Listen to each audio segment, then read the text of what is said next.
विपक्ष के नेता पूर्व में रहे मुख्यमंत्री आदरणीय श्री जयराम ठाकुर जी ने आना था। उनके क्षेत्र में कोई कार्यक्रम की वजह से, व्यवस्था की वजह से वो नहीं आए। उन्होंने मुझे ऑथराइज किया इस मीटिंग के लिए, और इस मीटिंग में हमने माननीय अध्यक्ष से यही कहा है कि विपक्ष को ज्यादा से ज्यादा समय दिया जाए।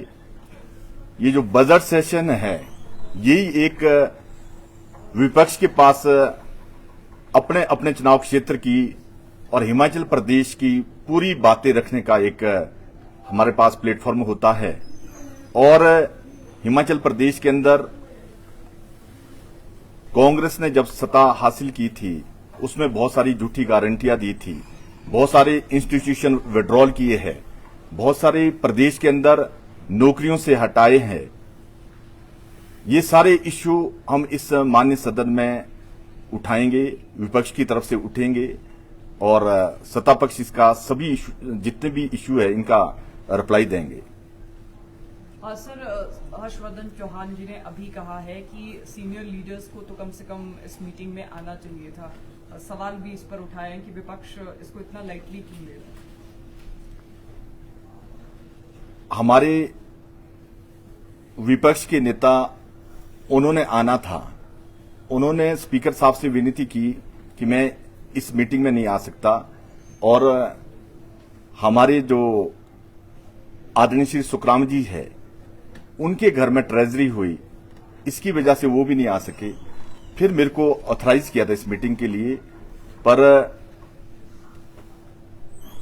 सीनियरिटी के हिसाब से हम भी इस विधानसभा में तीसरी बारी के विधायक है, और ये बात ठीक है कि जिनको आना था उनकी व्यवस्था की वजह से वो नहीं आ सके।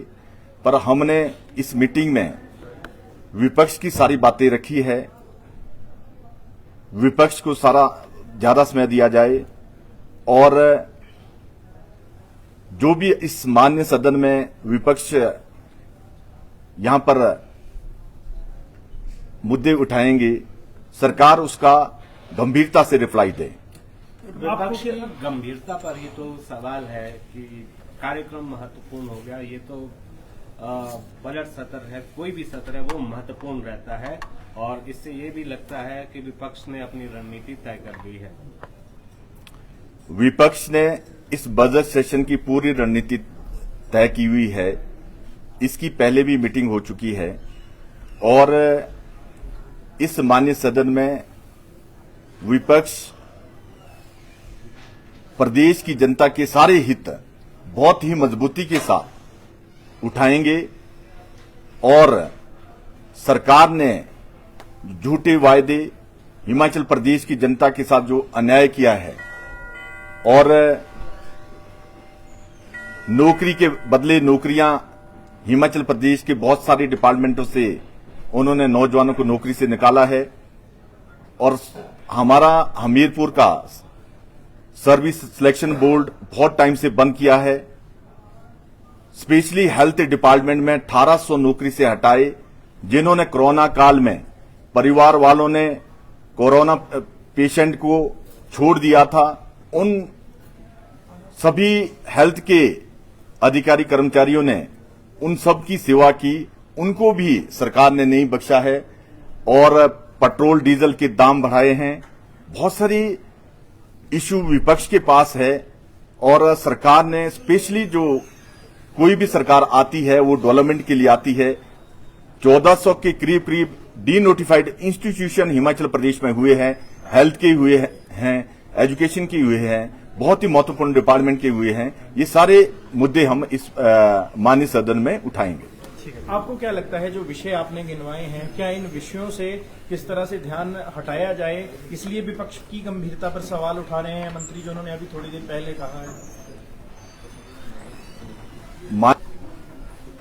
अब मैं समझता हूं कि कोई भी इस माननीय सदन का विधायक है, वो उसी लेवल का विधायक है, चाहे जो 6 बारी का विधायक है, 7 बारी का विधायक है। सदन में कोई ऐसी सीनियरिटी नहीं होती, विधायक विधायक होते हैं। कोई भी विधायक कोई भी मीटिंग अटेंड कर सकता है। जब माननीय सदन की अटेंड कर सकता है तो कोई भी मीटिंग अटेंड कर सकता है और विपक्ष हर बात का जवाब इनको इस माननीय सदन में बड़ी गंभीरता के साथ